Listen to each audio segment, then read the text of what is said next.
Good day everyone. So welcome to trading Shiksha वन सके। तो कैसा रहा आप लोग का दिन?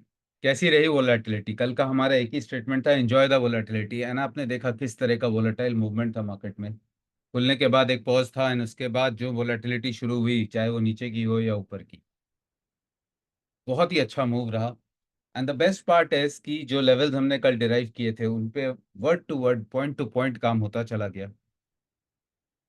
तो we are a very strong believer of the fact कि अगर आपकी प्रिपरेशन, अगर आपका होमवर्क, अगर आपका चार्ट पहले से रेडी हो और वो इतना सक्षम हो कि आपको बता सके कि प्राइस कहाँ जा सकता है, कहाँ रुक सकता है, कहाँ से घूम सकता है, यानी कि वो क्रूशियल लेवल्स आपके पास पहले से हो, तो काफ़ी इजी हो जाता है मार्केट में। क्योंकि मार्केट जब चलता है तो देखिए वो काफ़ी फास्ट होता है, काफ़ी सारे इमोशंस होते हैं वहाँ पर, काफ़ी सारी न्यूज़ होती है, इवेंट्स होते हैं, एंड जिसको कि आप कह सकते हो काफ़ी सारी नॉइज होती है।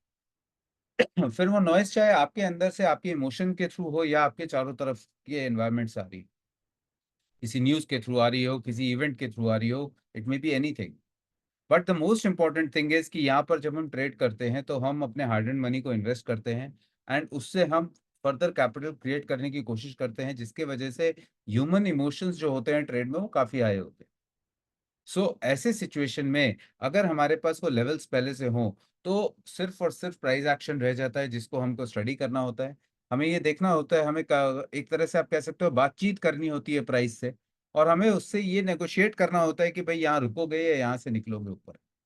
क्या ये सपोर्ट रुकेगा, होल्ड कर पाएगा, या ये टूट जाएगा? अगर टूट जाएगा तो कहाँ जाएगा हमें पता है, अगर होल्ड करेगा तो कहाँ जाएगा हमें पता है। और आज हमने देखा बिल्कुल उसी तरह से काम होता चला। Technical analysis. देखिए, आज मैं आप लोग के साथ एक बहुत छोटी सी अंडरस्टैंडिंग और शेयर करता हूँ। इंडियन स्टॉक मार्केट जब शुरू हुआ था, और ये बहुत इंपॉर्टेंट है, इसको ध्यान रखिएगा कि चार तरह से ट्रेडिंग का एक इवोल्यूशन फेज हमने देखा है इंडियन स्टॉक मार्केट में। सबसे पहले जब रिफॉर्म्स आए एंड 90s का फेज था, तो उस समय क्या था, फंडामेंटल एनालिसिस पर बहुत काम होता था, न्यूज बेस्ड मार्केट होता था, आईपीओ बूम था मार्केट में, एंड लोग सुनते थे, फंडामेंटल्स अच्छे होते थे कंपनियों के, एंड उस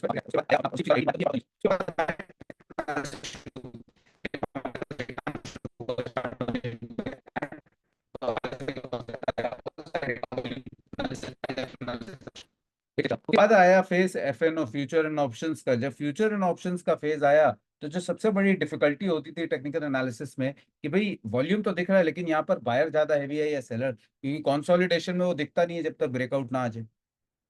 तो जब डेटा एनालिसिस शुरू हुई फ्यूचर एंड ऑप्शन आने से, तो आपको ये समझ में आने लगा कि भाई स्ट्रॉन्गर हैंड बाय कर रहा है या सेल कर रहा है, वो किधर की पोजीशन बना रहा है। तो अलग अलग टाइम पे अलग अलग फेजेस होते हैं, जैसे जैसे हर चीज हमारे सामने होती है, सिर्फ हमें वहां तक पहुंचने की जरूरत होती है। एक बहुत इंपॉर्टेंट स्टडी है जो कि हमेशा से अंडररेटेड रही है, कोई ज्यादा बात नहीं करता है, एंड मैं कहूंगा कि वो तब से है जब से शायद स्टॉक मार्केट भी नहीं था, और जिसको कि मैं कहता हूँ टाइम स्टडी। बिकॉज समय जो होता है, समय हर चीज गवर्न करता है। हमारा दिन रात, ब्रेकफास्ट करना, डिनर करना, सोना जगना, मार्केट का खुलना बंद होना, everything is govern by time. तो टाइम जब इतना इंपॉर्टेंट रोल प्ले करता है तो क्या स्टॉक मार्केट में प्ले नहीं करेगा? तो बिल्कुल हाँ, प्ले करेगा। और आज मैंने आप लोग को कल की वीडियो में बताया भी था कि आज एक इवेंट का दिन है, और आज इवेंट के दिन पे मैं आपको निफ्टी और बैंक निफ्टी के इंट्राडे टाइम बताऊंगा। और आप लोग ने, जितने भी लोग हमारे साथ हमारे ऑफिशियल टेलीग्राम चैनल पे जुड़े हुए हैं, जिसका लिंक यहाँ वीडियो डिस्क्रिप्शन में भी है, तो उन्होंने देखा होगा मैंने सुबह मार्केट खुलने के 10-15 मिनट बाद ही आपको इंट्राडे टाइमिंग दे दिए थे। एंड आप देखोगे वहां पर कि एग्जैक्टली जो टाइम आपके साथ शेयर किया था उसी टाइम पे मार्केट ने, प्राइस ने क्या रिएक्शन दिया।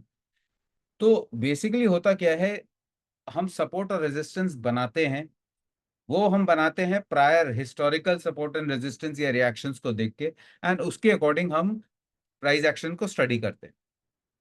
बट जब आप टाइम एनालिसिस से ट्रेड करते हो तो आप फ्यूचर सपोर्ट एंड रेजिस्टेंस पहले से डिटरमाइन करते हो कि भाई 1205 की जो कैंडल होगी वहां से रिएक्शन आएगा, या 1025 की बैंक निफ्टी पे जो आज टाइमिंग कैंडल होगी वो आगे का ट्रेंड गवर्न करेगा, और उसके बाद जो नेक्स्ट साइकिल्स होंगी वो आगे का ट्रेंड बताएंगे। तो उसका एक प्रोसेस है। टाइम को ट्रेड करने के काफी सारे रूल्स हैं, कंडीशंस हैं, जैसे टेक्निकल एनालिसिस के होते हैं, डेटा एनालिसिस के होते हैं। तो समझने वाली बात यह है कि ये जो इवोल्यूशन है, ट्रेडिंग का इंडिया में या वर्ल्ड में आप कह सकते हो, जिसमें सबसे पहले फंडामेंटल एनालिसिस से लोग ट्रेड करते थे, फिर टेक्निकल एनालिसिस से करने लगे, फिर डेटा एनालिसिस से करने लगे, एंड बहुत हैंडफुल लोग हैं जो टाइम एनालिसिस से ट्रेड करते हैं। But I tell you, time is the only only single governing factor जिसके बेसिस पे स्टॉक मार्केट खुलता और बंद भी होता है। तो अगर वो इतना इंपॉर्टेंट फैक्टर है तो उसको नेग्लेक्ट नहीं करना चाहिए, एंड अगर आप उस पे प्रैक्टिस कर सकते हो, उस पे नॉलेज ले सकते हो और उस पे अपनी एक्सपर्टीज बना सकते हो, then it is it is something which is far gives you excellence. Now the problem with time analysis is कि it is very expensive, it is very scarce क्योंकि उसकी बारे में ज्यादा कोई बात नहीं करता है, it is something which is not discuss too much, and it is very vast, it is very vast. दो तरह की अंडरस्टैंडिंग होनी बहुत जरूरी होती है। पहला होता है कि वो काम कैसे करता है, दूसरी बात कि वो काम कैसे करता है वो तो आप समझ जाते हो, लेकिन अब वो आपके लिए काम कैसे करेगा वो जानना बहुत जरूरी होता है। तो मैंने भी जब टाइम एनालिसिस सीखा था तो मैंने सीखा उसको, मैंने ये मेरे को समझ में ही नहीं आया कि मैं इसको यूज कैसे करूं, इम्प्लीमेंट कैसे करूं, क्योंकि आपको वो जो फॉर्मूलाज हैं, वो जो कैलकुलेशंस हैं, वो कैलकुलेशंस नॉर्मल कैलकुलेशंस नहीं है, वो काफी एडवांस कैलकुलेशंस है, और उसको जब हम प्राइस पे टाइम पे यूज करते हैं तो अब हमको वो जब रिजल्ट आता है वो किस तरह से मेरे को रिजल्ट मिले, जब चाहिए तब रिजल्ट मिले, या पहले से पता हो तब तो हम उसका फायदा ले सके, तो कई सारी चीजें हैं इसमें जो कि इन्वॉल्व होती हैं। एंड वो करते करते करते करते आज भी हम उस पर मेहनत कर रहे हैं। It is a never ending story here, and it is very vast, but the results are exceptional. तो इसी वजह से मैं आप लोग के साथ वो टाइम शेयर कर पाता हूँ, इसी वजह से मैं आपके साथ कई सारी चीजें, जैसे कि लास्ट वीक हमने कुछ स्टॉक्स भी दिए थे, उसमें इंडिया सीमेंट था, इंडिया सीमेंट टाइम का स्टॉक था, कोई टेक्निकल एनालिसिस से लिया हुआ स्टॉक नहीं था, कोई डेटा एनालिसिस से लिया हुआ स्टॉक नहीं था, टाइम एनालिसिस से लिया हुआ stock। तो आपने देखा उसने किस तरह से वर्क किया, ऐसे कई सारे अनगिनत एग्जाम्पल्स हैं। बट चलिए वो किसी और दिन हम डिस्कस करेंगे। आज हमारा जो टॉपिक ऑफ डिस्कशन है कि सबसे इम्पोर्टेंट कि अब आगे क्या, बजट कैसा रहा, आगे क्या, एंड किस तरह से आज का ट्रेड हुआ, कहाँ आप अपॉर्चुनिटी में, अगर आपने मिस किया, क्योंकि देखिए मैंने आप लोग को लेवल्स दे दिए थे। जब मार्केट ने साइकिल्स चेंज किए तो मैंने आपको हमारे ऑफिशियल टेलीग्राम चैनल पे सेकंड साइकिल भी प्लॉट करके दी। तो चलिए सीधा चार्ट पे चलते हैं और देखने की कोशिश करते हैं कि किस तरह से काम हुआ। तो ये आप देख सकते हो यहाँ पर अभी निफ्टी एंड बैंक निफ्टी का चार्ट खुला हुआ है। सबसे पहले अगर बैंक निफ्टी की ही बात करें, मैं बड़ा कर लेता हूँ चार्ट को। तो यहाँ पर आप देखोगे कि यहाँ पर ऑलरेडी हमारा ये कॉम्बो टाइम था, साइकिल 2 साइकिल 3 था, एंड एग्जैक्टली इन जगहों से ट्रेड होता चला गया। इसके क्या रूल्स हैं वो सब हम कभी फिर डिस्कस करेंगे, कैसे ट्रेड किया जाता है। अभी आप देख सकते हो यहाँ पर साइकिल 2 में बैंक निफ्टी बंद हुआ। जब ये इसके नीचे गया था तो साइकिल 3 भी प्लॉट हुई थी। जैसे जैसे वो प्लॉट होती है हमारा इंडिकेटर लाइव मार्केट में प्लॉट करता है।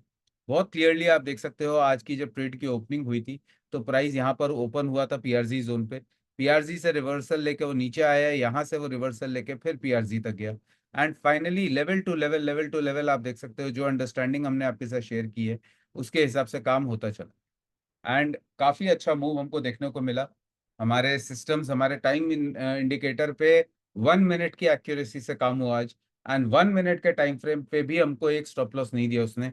जो प्राइस गिर रहा था सुबह तो वो 1 मिनट टाइम फ्रेम से भी बहुत अच्छा उसने ट्रेड दिया। एंड टाइम साइकिल पे या ईसीजी पे या किसी भी लेवल पे जो सबसे इंपॉर्टेंट फैक्टर होता है वो होता है आपकी कन्विक्शन। आपको अपनी कन्विक्शन बनानी पड़ेगी। आज मैं देख रहा था हमारे कुछ मेंबर्स, इनफैक्ट हमारे कुछ नॉन मेंबर्स हैं जिन्होंने हमारी सिर्फ वीडियोस देखी हैं यूट्यूब पे, एंड उन्होंने हमारे सिस्टम का एक्सेस लिया है। हमारे मेंबर हो या नॉन मेंबर सब जानते हैं कि जो भी हमारे सिस्टम्स के साथ जुड़ते हैं वो हमारी पूरी टीम के साथ जुड़ जाते हैं। फिर चाहे उनको कहीं पर कोई भी क्वेरी हो, कुछ भी समझना हो, कोई ट्यूटोरियल वीडियो चाहिए हमारे इंडिकेटर का, वो उनको मिल जाता है। एंड वो सब हमारे यूट्यूब चैनल पे मल्टीपल वीडियोस हैं जिसको आप देख सकते हो, समझ सकते हो कि किस तरह काम किया जाता है। फिर चाहे हमारा वो अल्टीमेट स्टॉक सिलेक्शन का सिस्टम हो कि उसमें जो स्टॉक्स आते हैं उनको ट्रेड कैसे किया जाए, क्योंकि आप देखते हो मल्टी बैगर जो टॉप परफॉर्मिंग स्टॉक्स हैं वो सारे वहां पर आपको दिख जाते हैं। तो जो टॉप परफॉर्मिंग स्टॉक्स आपको वहां दिख जाते हैं तो अब आप उसमें कैसे एंट्री प्लान कर सकते हो, कैसे राइड कर सकते हो, हमने हर एक चीज डिटेल्ड वीडियो में डिस्कस की है हमारे यूट्यूब चैनल पे। हमारा सीसीटीवी इंडिकेटर उसके साथ पेयर अप होता है यू अल्टीमेट स्टॉक सिलेक्शन के साथ, जिसको हम यूएसएस कहते हैं। तो यूएसएस के साथ सीसीटीवी को अगर आप कंबाइन करते हो तो आपको ये भी पता है कि किस में मूव आएगा, सीसीटीवी ये बताता है कि कब मूव आएगा, कहाँ पर लेना है, कब तक राइड करना है, कब एग्जिट करना है। तो जब इतनी क्लैरिटी आपको मिल जाती है तो फिर काफी इजी हो जाता है काम करना वहां पर मल्टी टाइम फ्रेम पे होता है। अगर आप इंट्राडे हो तो इंट्राडे का मिलता है, अगर आप स्विंग के हो तो स्विंग का मिलता है, पोजीशनल हो तो पोजीशन का देता है।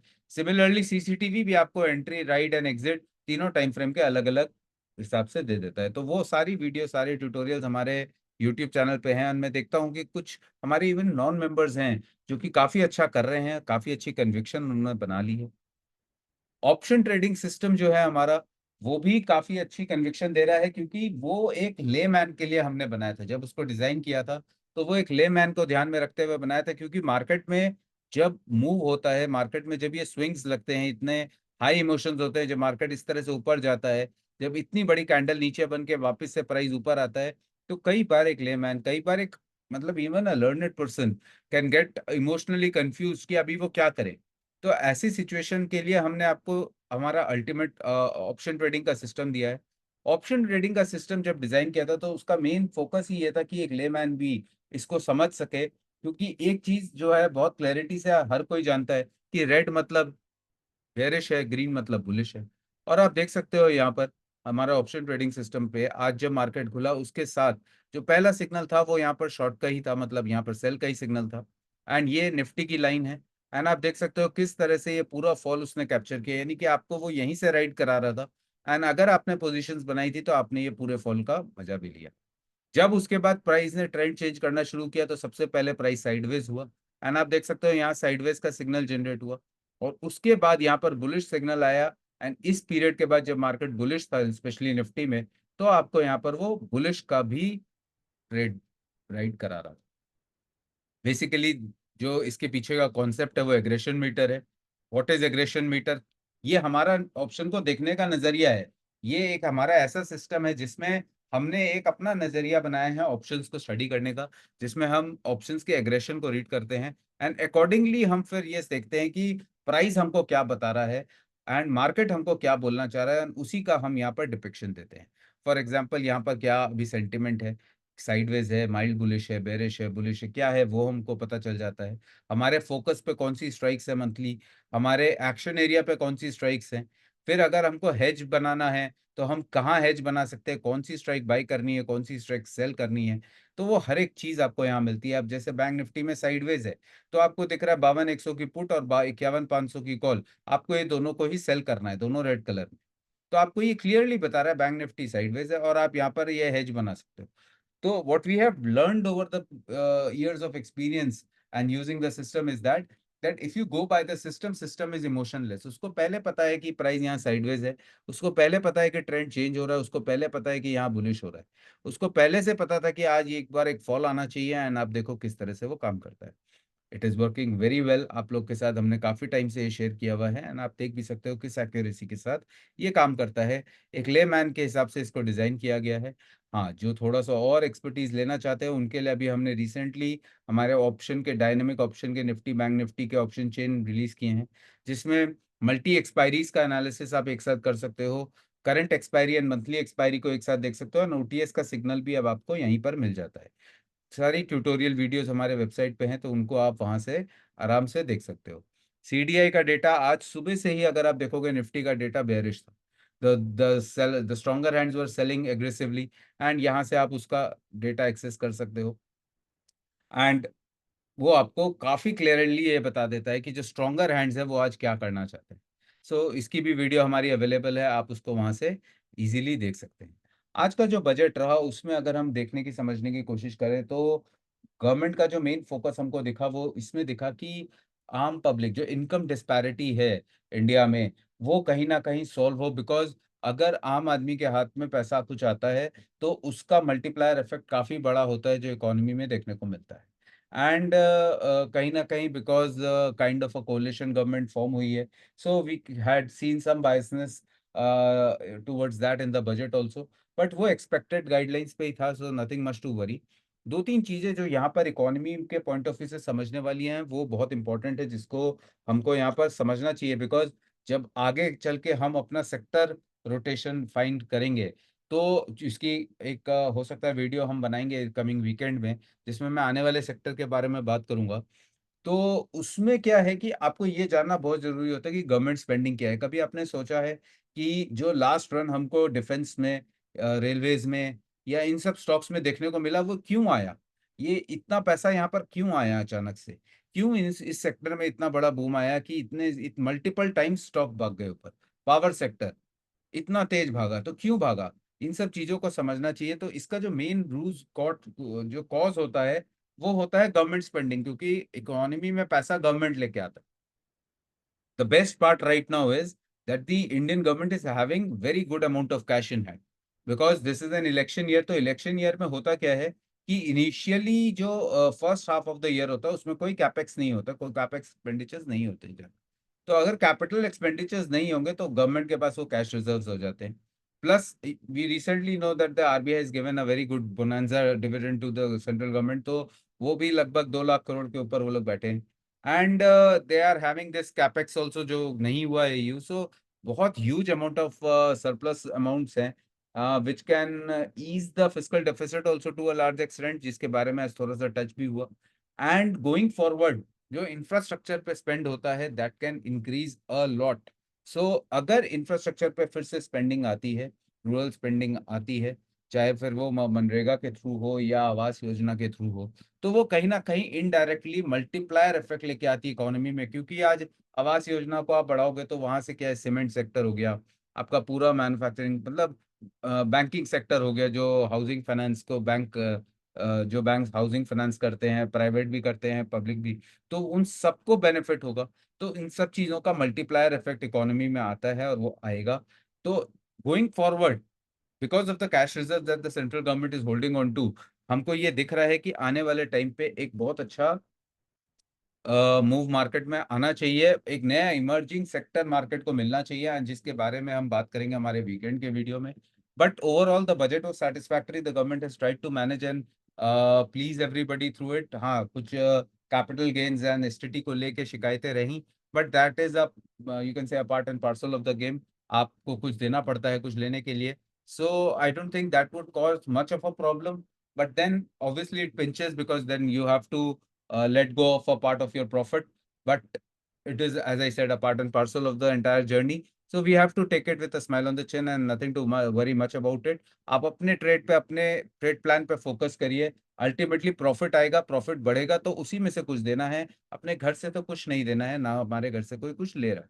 तो प्रॉफिट्स पे ध्यान देंगे हम, अपने ट्रेड प्लान पे ध्यान देंगे एंड अकॉर्डिंगली हम लेके चलेंगे। अब going forward Nifty and bank Nifty में किस तरह से आगे का ट्रेड देखना है, तो उसके लिए बहुत क्लियरली सबसे पहले आप यहाँ पर अपने डे टाइम फ्रेम का चार्ट प्लॉट कर लीजिए। डे टाइम फ्रेम का चार्ट जब हम यहाँ पर प्लॉट करते हैं तो हम यहाँ पर ब्लैंक करके देख लेते हैं दोनों चार्ट को एक बार। तो यहाँ पर अभी हम देख रहे हैं कि आज की ये कैंडल यहाँ पर बनी है निफ्टी में एंड ये कैंडल बनी है बैंक निफ्टी में। अगर हम ट्रेंड की बात करें तो आज भी हमको कोई ट्रेंड खास चेंज होते हुए नहीं दिखा है। क्यों नहीं दिखा है? क्योंकि निफ्टी में तो क्लोजिंग ही ऊपर है एंड बैंक निफ्टी में एक आउटसाइड कैंडल है।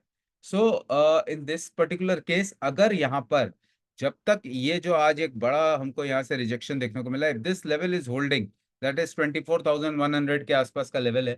अगर ये लेवल होल्ड करता है then there is a very strong possibility कि मार्केट अभी यही कंसोलिडेट करेगा and there is a level on the upside जो कि कल हमने डिराइव किया था कल की वीडियो में, एंड दैट इज रफली around 24,750 to 800।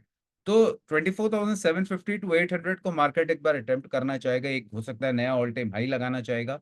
But all this is only possible until 24,100 is holding on to the Nifty. तो जब तक ये होल्ड करता है तब तक हमको कुछ भी चिंता करने की जरूरत नहीं है। the things are holding on. There is a structural sectoral shift that is evident in the market जिसके बारे में हम आगे डिस्कस करेंगे over the weekend। So आप लोग बने रहिए सिस्टम के साथ and trade carefully and we'll see you again over the weekend with the next video। and I hope आपको आज के वीडियो से ये समझ में आया होगा कि किस तरह से हमारे मार्केट का जो ओवरऑल पैटर्न है ट्रेड करने का वो इवॉल्व हो रहा है, कैसे लोग अपना एक एज क्रिएट कर रहे हैं, फिर चाहे वो फंडामेंटल एनालिसिस से आज टाइम एनालिसिस पे शिफ्ट करके हो रहा हो, या आपके पास वो टूल्स हो जो एक लीडिंग इंडिकेटर का काम करे आपको। जैसे हमारा ऑप्शन ट्रेडिंग सिस्टम है, हमारा अल्टीमेट स्टॉक सिलेक्शन, हमारा सीसीटीवी है, जो आपको पहले बताता है कि देखो ये होने वाला है। अभी यहाँ पर जब ये आपको यहाँ पर ये स्टार जलता है और उसके बाद ये 4 या 3 टाइम फ्रेम में एक कलर का होता है, तो हमें पता है ना यहाँ पर क्या होने वाला है फिर। So accordingly you can take your position. So these are leading indicators. तो एक सिस्टम ऐसा हो जो लीडिंग हो, या फिर आपका जो अपना एनालिसिस है, आपका जो अपना कन्विक्शन है, वो इतना स्ट्रांग हो चुका है कि अब आप, तो बेसिक वर्क आपको जो करना होता है वो अपने कन्विक्शन पे करना होता है। फिर उसके लिए आप सिस्टम्स को यूज करते हो, आप अपनी नॉलेज को यूज करते हो, एक्सपीरियंस को यूज करते हो, मल्टीपल थिंग्स हैं जिनको आप यूज करते हो, and everything works in the market. The only thing is आपकी कन्विक्शन किस पे आती है। हाँ, जो डिग्री है रिवॉर्ड का वो अलग अलग हो सकता है, किसी में ज़्यादा है, किसी में कम है। आप जितना लॉन्ग टर्म चार्ट यूज़ करोगे उतने आपके रिजल्ट्स बेटर होते हैं, तो that is a subjective matter, but the point is that you need to develop your conviction. तो चलिए फिर आज का सेशन हम यहीं पर अभी एंड करते हैं, and then we'll come up with another one over the weekend with the new sector for the emerging India in future, जो कि हमको आगे वाले 2 साल के लिए दिख रहा है। Thank you so much for listening and joining, and we'll see you again over the weekend. Thank you.